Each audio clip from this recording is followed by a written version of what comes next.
lockdowns, and we can speak to the Chair of Global Public Health at Edinburgh University, Professor Devi. Thank you for being with us. Millions of us are under these increased restrictions, including Greater Manchester, but lots of other parts of the UK too. Are they actually working? Good morning, Sophie. Yeah, so we looked at an analysis looking at countries across the world, and one of the things that came out clearly is suppression does not have to mean lockdown.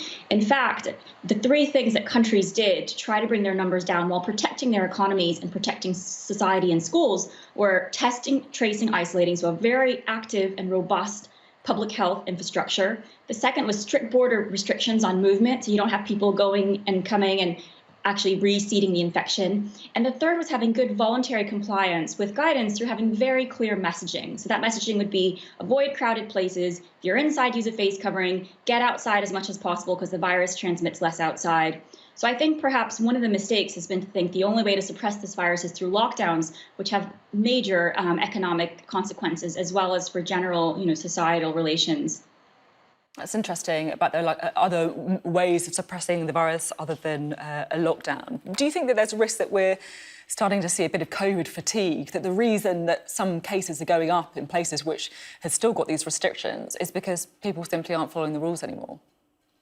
Yeah, I mean, to be fair, I think a large majority of people are still following the rules, but of course fatigue is setting in. I mean, the pandemic has been raging across the world for 9 months, 6 months of lockdown in the UK. And I guess people just want to know, what's the strategy? What's the game plan? Where are we going with this? And when is my life going to get back to how it somewhat used to be? And I think that's where, local lockdowns have a role to play if there's actually a strategy behind them. So they were used, for example, in Australia or in Vietnam or in New Zealand for just 1 or 2 weeks or a few weeks to crush the curve, basically to get rid of the virus. And that was the aim you were heading towards. So you could tell people it's going to be a few weeks. We're going to do the testing and tracing. We're going to try to catch all the cases. We're going to put in the border restrictions. We don't have it reseated. And then you'll get your normal life back. So I think the longer this stretches on, the worse it's actually going to be for the economy, because it's kind of like slow strangulation. So if you don't solve your public health problem, you're not going to be able to solve your economic issues either.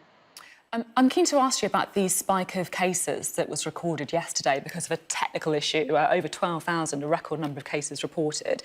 Brandon Lewis just said that actually it just shows how transparent the government is with the data. Do you agree with him, or do you think that it points to problems with the way data is collected and recorded in the UK? Well, I think the data has always been challenging, because if you actually want to know where your pandemic is heading, where the outbreak is, you actually need other pieces of data than cases. You need to know how much testing is being done. What is your testing positivity, the number of people testing positive, so you have an idea if you're testing enough. You also need to know how many are linked to clusters. So when I look, for example, at Scottish data, one of my first questions is how many are tied to existing clusters that we know about, and is there actually the testing and tracing to be able to contain those outbreaks, or is this being spread throughout the community? And so I think also this reflects that a lot of those results from yesterday were backdated, and that means your tracing is not going to work rapidly enough, because for the test, trace, isolate system to work, test results have to be returned within 24 hours. Tracing has to be done and be over 80% in terms of catching contacts. And you actually need people to isolate. And I do wonder if that's where our system is falling down, given a study that showed only 11% of people are actually isolating the 14 days when they're told to that they've been in contact. And so thinking through incentives, what can we do to make it easier for people to comply with isolation, to make it, what are the incentives we can offer to make it so that they actually want to do this, whether it's enhanced sick pay or other ways, because perhaps it doesn't make any difference if you do the testing and the tracing if people don't isolate at the end. Yeah, it's a very good point. Those kind of compliance rates certainly quite concerning. It feels like we've had so much gloomy news about coronavirus. Every time we come on, we're talking about another, stark statistic or gloomy interview.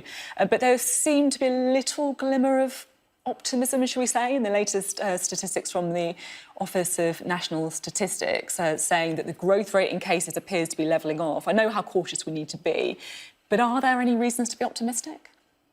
Well, I think the reasons to be optimistic are there first on the medical side, that we are having, and this is what I guess President Donald Trump's statement shows, that actually we do have, better therapies and better treatments. If we think back, 6 to 9 months ago, this was a new virus. We didn't even have the sequencing for what it was exactly. And now we're having rapid testing. WHO has approved a test kit from South Korea 140 million are going to be distributed in low and middle income countries. This is an antigen test that gives results within 15 minutes and is seen to be as accurate as our PCR testing. So on testing, we're also doing well. And a number of vaccine candidates, which are advancing through phase 3. We've never had science progress this quickly. So I think that's something that's really positive, and that people can say the time that we've bought has been worthwhile because we're getting better and better solutions as time goes on. Now, keen to get your opinion, your analysis of Donald Trump as well, from your kind of scientific background. Now, of course, he has COVID-19. We've seen the video where he says that he is beginning to feel better. At the same time, though, he was sent to hospital in a helicopter. He was given a cocktail of antibody drugs, experimental drugs. Because of his age and weight, he is in a higher risk category. How concerned do you think we should be about the president's health?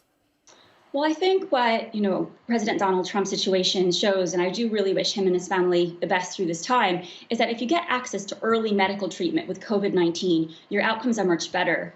Unfortunately, for 30 million Americans, they don't have access to any kind of health insurance, which means they will not have access to that kind of medical care. We've seen this with COVID-19. In May, a study showed that patients being admitted to UK hospitals, because they were being admitted so late, a third of them were dying. If you compare that to South Korea and Germany, it was under 1%.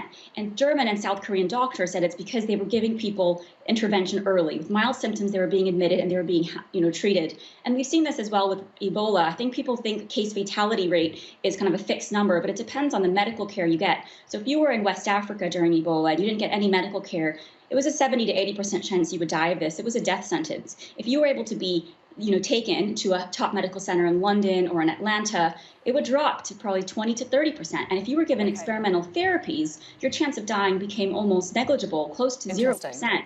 And so it just shows the differences that actually if you get access to medical care, your outcomes are much better. Now, of course, when Boris Johnson had COVID, we were told he was in good spirits, like Trump, that he had mild symptoms, like Trump, that he was taken to hospital as a precautionary measure, like Trump. Do you think there are any similarities?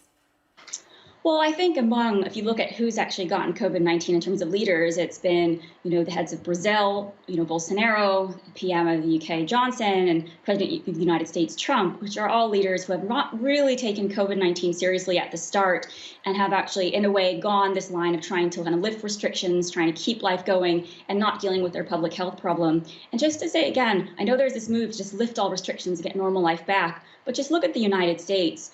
Over 200,000 Americans have died of this. GDP dropped 30% in the second quarter of 2020. 85% of kids are not in-person schooling. And that's what happens if you lift all restrictions. A similar story in Brazil. So I think, we should not be looking at certain countries saying that's the way to do it, whether it's the United States. I think we should be looking at East Asia, and there you actually have seen South Korea, Taiwan, Japan, Thailand, Vietnam, Hong Kong, Singapore. I think if you look there, you see a different kind of leadership, which really treated this like a SARS or MERS event, took it seriously, and actually saved their economies because they just went straight for dealing with their health problem and got life, the economy back up and running quickly, rather than kind of in this muddled state of not taking it seriously and then ending up in a halfway house, which is unfortunately where the United States is in right now. OK, thank you very much for being on the programme. Thank you. Thank you.